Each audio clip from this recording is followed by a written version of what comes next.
Assalamualaikum warahmatullahi taala wabarakatuh. Ati po ngayon napapanood ang isang paraan ng paglibing sa aming mga patay na mahal na buhay or meat sa aming mga Muslim.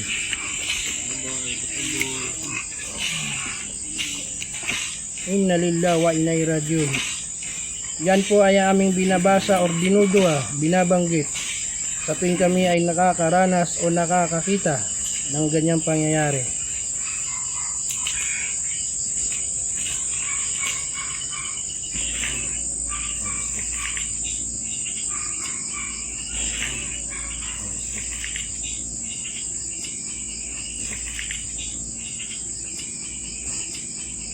Nilalagyan nito para pag tinabunan, hindi siya direktang matatabunan ng lupa. Tama po yun.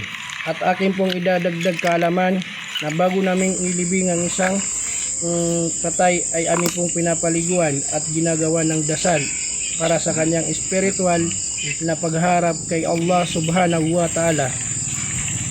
At ayan po yung mga paraan ng proseso na dapat natin sundin.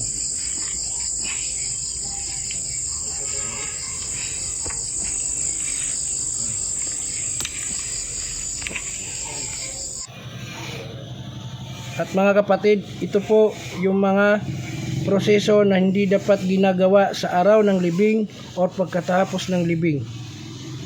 Ayan po yung mga pinagbabawal sa aming mga Muslim. Sana po magkaroon po tayo ng idea at kaalaman. Bawal umiyak.